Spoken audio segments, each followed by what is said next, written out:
বিসমিল্লাহ, আলহামদুলিল্লাহ, আসসালাতু আসসালামু আল্লাহ রাসুলিল্লাহ। আশা করি সবাই ভালো আছে। 2025 শেষ হয়ে যাচ্ছে, আর একটি দিন আমাদের কাছে আছে। তো আমি ছোট্ট করে 2025 নিয়ে কিছু কথা বলি যে প্রতি বছরের শেষের দিকে আমরা একটি বছর নিয়ে অ্যানালাইসিস করি এবং নতুন বছরের জন্য আমরা একটি প্ল্যান তৈরি করি। তো সেটি নিয়ে আমি ছোট করে একটু কথা বলতে চাই, স্পেশালি যারা আগে আমার কথা হয়তো শোনেন নাই, এখন যদি শুনতে চান তো সেইটার পার্সপেক্টিভ থেকে একটি আমার জন্য, আমি শুধু আপনাদের জন্য না, আমার নিজের জন্য কিছু কথা বলতে চাই। প্রথম যে বিষয়টা হচ্ছে যে একটা নতুন বছরকে সামনে রেখে আমাদের প্ল্যান করাটা কত ইম্পর্ট্যান্ট। তো আমি আগেও বলেছি, প্ল্যান করাটা খুবই গুরুত্বপূর্ণ। কেন? কারণ হচ্ছে যে আমরা একটি হাদিস আমরা জানি, ইন্নামাল আমালু বিন্নিয়াত। নিশ্চয়ই নিয়তের উপর, আমল নিয়তের উপর নির্ভরশীল। তাই আমরা যদি একটা সুন্দর প্ল্যান করতে পারি আমাদের জীবনকে নিয়ে, তাহলে সেটা আমাদের নিয়তেরই অংশ এবং সেইটার অনেক বেনিফিট আছে এবং নিয়ত অনুযায়ী আমরা আমাদের বেনিফিটটা আমরা পাবো। আমরা দুনিয়াকে দেখানোর জন্য নিয়ত করতে পারি, নিজের ভিতরের নিজের বেস্ট সেলফটা বের করে আনার জন্য নিয়ত করতে পারি, অন্যদের সাথে কম্পিটিশন করে নিয়ত করতে পারি। অনেক ধরনের ডাইমেনশন থেকে আমরা আসলে একটা নিয়ত করি এবং আরেকজনকে আরেকজনের সাথে কম্পিটিশন করে যে নিয়তটা এবং নিজের ভিতরের সেরা বিষয়টা বের করার জন্য যে নিয়ত, এই দুইটা নিয়তের মধ্যে আসলে অনেক পার্থক্য। তো আল্লাহ সুবহানাহু ওয়া তাআলা আমাদেরকে তো অনেক নিয়ামত দিয়ে পাঠিয়েছেন এবং আমি মনে করি যে এই বয়সে এসে নিজের ভিতরে সেরাটা বের করার নিয়তটাই হচ্ছে সেরা নিয়ত। এবং অবশ্যই যদি সেই নিয়তের সাথে আমরা আল্লাহ সুবহানাহু ওয়া তাআলাকে খুশি করার বিষয়টাকে চিন্তা করি, তাহলে সেটা আরও মিনিংফুল একটা লাইফ আমাদেরকে দিতে পারে। তো আমি, অনেকেই হয়তো জানেন, আমি আগেও বলেছি যে আমি একজন মোটিভেশনাল স্পিকার বলেন বা পার্সোনাল ট্রেনার বলেন বা একজন মেন্টর বলেন, সেই দিক থেকে আমি একটা প্রিন্সিপাল ফলো করি। সেটা হচ্ছে যে আমার যদি কোনো সত্যি মেন্টর থাকতো, তাহলে আমি কাকে মেন্টর বানাতাম। এরকম করে আমি ওয়ার্ল্ড ওয়াইড চিন্তা করে আমরা 5জন লোককে আমি সিলেক্ট করি এবং যেহেতু তাদের সাথে তারা আমার সত্যিকারের মেন্টর না, তাদের সাথে আমি অ্যাক্সেস নাই, এই জন্য তাদের লেখা, তাদের কথা এগুলি আমি পড়ি এবং শুনি এবং বোঝার চেষ্টা করি। তো সেই পার্সপেক্টিভ থেকে আমি একজনের আজকে বিষয়টা শেয়ার করতে চাই। সেটা বলে উনার হিসাবে 3 step to change your life বা একটা 3 step to uplift your life. আমি 3টা দেখি বলতে শুরু করি। তো সবচেয়ে প্রথম যে বড় স্টেপটা আমাদের লাইফকে আপলিফট করার জন্য দরকার, সেটা হচ্ছে রেইজ আওয়ার স্ট্যান্ডার্ড। তো আমাদের স্ট্যান্ডার্ড রেইজ করা নিয়ে আমি অনেক কথা বলেছি আমার ভিডিওতে, ইউটিউবে আপনারা দেখতে পারবেন। তো ওইটা আমি রিপিট করব না, বাট ছোট করে অল্প সময় যারা প্রথম শুনতে চান তারা হচ্ছে যে আমাদের সবারই এখনকার পার্সপেক্টিভ থেকে আমাদের বর্তমান একটা স্ট্যান্ডার্ড আছে। সেটা হচ্ছে যে আমরা আমাদের লাইফে কি অ্যাকসেপ্ট করব, কি অ্যাকসেপ্ট করব না, সেইটা আমাদের ভিতরে একটা ডিসিশন আছে এবং সেইটা মনের ডিসিশন অনুযায়ী আমরা অনেক কিছু অ্যাকসেপ্ট করতে পারি, অনেক কিছু অ্যাকসেপ্ট করতে পারি না। তো সেরকম এই স্ট্যান্ডার্ডের সাথে জড়িত মানুষের এডুকেশন। আমি কতটুকু পড়াশোনা করতে চাই, কী পরিমাণ পড়াশোনা করতে চাই, এটা আমার স্ট্যান্ডার্ডের সাথে কানেক্টেড। আমি কোন লেভেলে জব করে ইম্প্যাক্ট তৈরি করতে চাই, সেটাও আমার স্ট্যান্ডার্ডের সাথে কানেক্টেড। কোন ধরনের মানুষের সাথে আমি বন্ধুত্ব রাখতে চাই, সেটাও আমার স্ট্যান্ডার্ডের সাথে কানেক্টেড। এবং আমি কি ইম্প্যাক্ট দুনিয়াতে রেখে যাই, সেটাও আমার স্ট্যান্ডার্ডের সাথে কানেক্টেড। আমি কত সুন্দর করে কথা বলতে চাই, মানুষকে আপলিফ্ট করতে চাই কি, নাকি আমি মানুষের সাথে একটা পাওয়ার গেম খেলতে চাই, সবগুলি আমাদের আসলে স্ট্যান্ডার্ডের সাথে কানেক্টেড। এবং শুধু মনে রাখতে হবে যে শুধুমাত্র টাকা পয়সা দিয়ে যদি স্ট্যান্ডার্ড হতো, তাহলে তো আমাদের আশেপাশের যেই মানুষদেরকে আমরা শ্রদ্ধা করি, সমস্ত টাকা পয়সাওয়ালা লোকদেরকেই আমাদের সবচেয়ে বেশি শ্রদ্ধা করার কথা ছিল। কিন্তু আপনি সারা পৃথিবীতে দেখবেন এটা স্ট্যান্ডার্ড না। তো যেই কারণে যেসব মানুষরা যত বেশি আল্লাহ সুবহানাহু ওয়া তাআলার জন্য কাজ করেছে, বা আমি যেই আল্লাহ সুবহানাহু ওয়া তাআলার সাথে কাজ করার বিষয়টি কি আসলে আসলে বিষয়টা হচ্ছে আরও অন্য মানুষের জন্য যারা কাজ করেছে এবং যারা বিশ্বাস করে যে অন্য মানুষের ভালো উপকার করলে সেইটাতে আল্লাহ সুবহানাহু ওয়া তাআলা খুশি হয়, তাহলে তারাই তো অনেক বেশি ইম্প্যাক্টফুল একটা জীবন যাপন করেছে এবং আমরা সবাই তাদেরকে শ্রদ্ধা করি।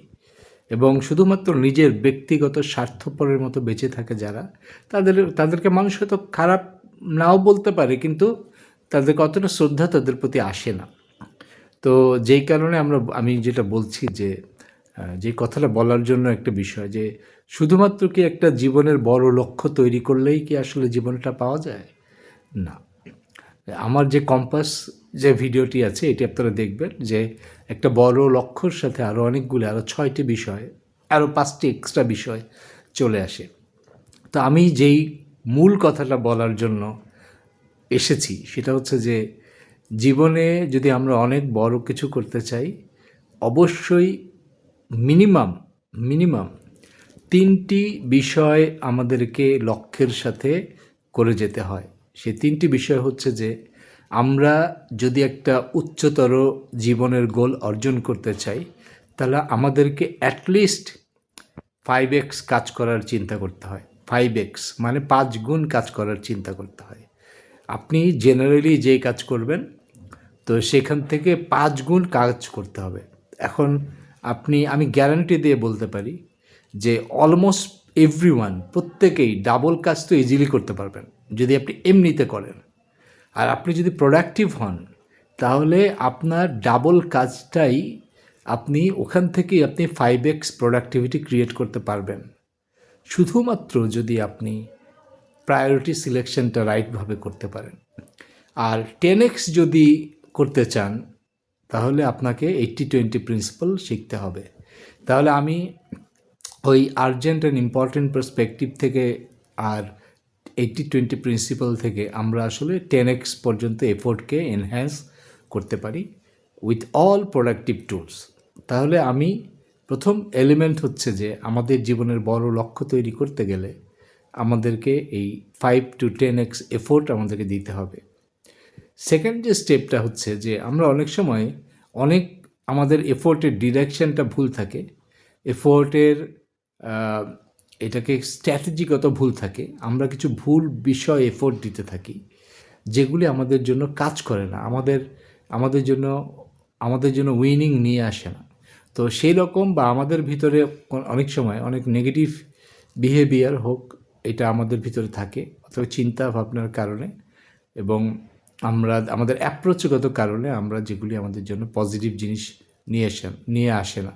তো সেই জায়গাটা যদি আমরা পরিবর্তন করি এবং সেই জায়গা যা আমাদের জন্য কাজ করে না সেগুলোকে আমরা যদি বাদ দিয়ে আমাদের এমন কিছু স্ট্র্যাটেজি আমরা নিতে পারি যেটা আমাদের জন্য কাজ করবে, তাহলে ওই হচ্ছে আমার থার্ড স্টেপ। তো এখন আমি প্রথম হচ্ছে এফোর্ট 10x করা, 5-10x। সেকেন্ড হচ্ছে আমার যেই বিষয়গুলি আমার জন্য কোনো উপকারে আসছে না, কাজ করছে না, সেগুলিকে বাদ দেওয়া এবং যেগুলি আমার জন্য অনেক কাজ করবে সেগুলিকে আমি নতুন করে শুরু করা বা কাজ করা, বেশি বেশি করে করা, এটি একটি বিষয়। এবং চতুর্থ যে বিষয়টা আমি বলতে চাই সেটা হচ্ছে যে আমার মনে রাখতে হবে যে আমার স্বপ্ন যত বড়, আমার আল্লাহ সুবহানাহু ওয়া তাআলার কাছে দোয়া করতে হবে তত বড় বড়, এবং দোয়ার মাধ্যমেই আমরা আসলে এই বিষয়গুলি আমাদের যে স্বপ্ন, এই স্বপ্ন পূরণের যাত্রাটা গতিশীল হয়। এবং যেহেতু দোয়া কথা বলছি, তা দোয়াটা দুই ধরনের। একটা হচ্ছে চাওয়া আল্লাহর কাছে, সেটা হচ্ছে দোয়া। আর একটা হচ্ছে আল্লাহ সুবহানাহু ওয়া তাআলার কাছে কিছু কিছু বিষয় আশ্রয় প্রার্থনা করা। মানুষের হিংসা, মানুষের বিদ্বেষ, মানুষের এসব যে নেগেটিভ বিষয়গুলি আছে, এগুলি সবসময় এটা নিয়ে চিন্তা করে থাকা একটু কঠিন। তাই এই জন্য আমাদেরকে আল্লাহ সুবহানাহু ওয়া তাআলার কাছে সেই সব নেগেটিভ বিষয় থেকে আশ্রয় প্রার্থনা করতে হবে। অসৎ সঙ্গ, যেসব সঙ্গ আমাদেরকে জীবনটা বারাকাপূর্ণ করে না, হ্যাঁ, যেসব সঙ্গ আমাদের জন্য ক্ষতিকর, সেসব সঙ্গ থেকে আমরা আল্লাহ সুবহানাহু ওয়া তাআলার কাছে আশ্রয় প্রার্থনা হবে। তাহলে দুই রকমের দোয়ার কথা বললাম। তাই আমাদেরকে প্রচুর দোয়া করতে হবে এবং আমাদের দোয়ার যে লেভেল, এটাই আসলে আমাদের জীবনের বাস্তবতার লেভেল।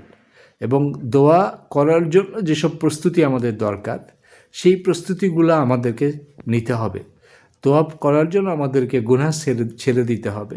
মানুষের বদনাম করা, মানুষের প্রতি হিংসা, মানুষের প্রতি বিদ্বেষ, এগুলো আমাদেরকে ছেড়ে দিতে হবে। ছেড়ে দিয়ে যদি আমরা দোয়া করার জায়গাটা এবং আল্লাহ সুবহানাহু ওয়া তাআলার ইবাদতের নিয়মিত ইবাদতগুলি করতে হবে, তাহলে আমরা দোয়া করার যোগ্যতা অর্জন করব। তো এই জন্য যদিও দোয়া করা যায় যে কোনো অবস্থাতেই আল্লাহ সুবহানাহু ওয়া তাআলা, এবং প্রত্যেকেরই দোয়া আল্লাহ সুবহানাহু ওয়া তাআলা শোনেন। তো তারপরেও বলছি যে যদি অত বেশি বড় স্বপ্ন দেখবেন, তাহলে দোয়াটা খুব জরুরি একটি বিষয়, এবং প্রচুর দোয়া করতে হবে। এবং ফাইনালি যে আমি এরপরে যে পয়েন্টটা বলতে চাই, যে ছোট ছোট করে মানুষকে কন্ট্রিবিউট করতে হবে, মানুষের জন্য হেল্প করতে হবে। আমরা সবসময় সব কিছু দিয়ে মানুষকে হেল্প করতে পারি না, বাট আল্লাহ সুবহানাহু ওয়া তাআলা আমাদেরকে যা দিয়েছে সেটি দিয়েই যদি মানুষের হেল্প করা যায়, সেটা আমাদের চেষ্টা করতে হবে।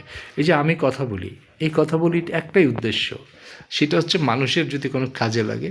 আমি মনে করি যে এটা একটা বেনিফিশিয়াল নলেজ আমি শেয়ার করতে চাই। কারণ আমার জীবনে, আমরা যখন ছোট ছিলাম বা ইয়াং ছিলাম, কর্মজীবনের শুরুর দিকে ছিলাম, আমরা যে খুব বেশি আমাদেরকে কেউ হেল্প করতো, বিষয়টা এরকম না। এবং এই ছোট ছোট হেল্প, ছোট ছোট কথা এবং অনেক জীবন পরিবর্তন করতে পারে। তা আমি দুইটা কথা আমি অনেক রিপিট করেছি, আবারও রিপিট করছি, যে দুটা কথা আমার জীবন পরিবর্তন করে দিয়েছে আমূল। একটি হচ্ছে যে, একটি কথা এরকম যে how far you will go in your life will depend on two things: the books you read and the people you meet. এবং সেইটাকে এমনভাবে মাথায় আমি নিয়েছি যে আমি ইচ্ছা করে করে ভালো ভালো মানুষের সাথে মেশার চেষ্টা করেছি, এবং ইচ্ছা করে করে পৃথিবীর সেরা মানুষরা যেই সব বই পড়েছে সেই সব বই পড়ার চেষ্টা করেছি। তো এর সাথে এটাই ছিল আমার মূল মানে কথা, স্টেটমেন্ট, মোটিভেশন। তো যেহেতু আমরা জীবনে অনেক বড় কিছুর কথা বলছি, তাহলে আমি আমার ব্যক্তিগত জীবনের এক্সপিরিয়েন্স থেকে যে এই কথাটাকে আমি এইভাবে নিয়ে আসছি এখন, যে how far you will go in your life will depend on two things: the people you meet and the books you read. And how high you will rise in your life will depend on only one thing. সেটা কি? সেটা হচ্ছে how many obstacles you have overcome, how many hardships you have overcome or endured. তাহলে আমি এই যে, তার মানে কি আমাদের জীবনের একটি অত্যন্ত বিষয়, যে ওতপ্রোত বিষয় হচ্ছে আমাদের জীবন বিভিন্ন সময় বিভিন্ন চ্যালেঞ্জের মধ্যে দিয়ে যাবে, এবং এই চ্যালেঞ্জটা একটা গ্রোথের জন্য খুবই জরুরি। তো এইটা মাথায় রাখতে হবে। আমি 2025 সালকে আমি অনেক বড়, অনেক আশা, অনেক কিছু নিয়ে আমি শুরু করেছিলাম, বাট আমার আমি যেভাবে চিন্তা করেছি এভাবে যায়নি।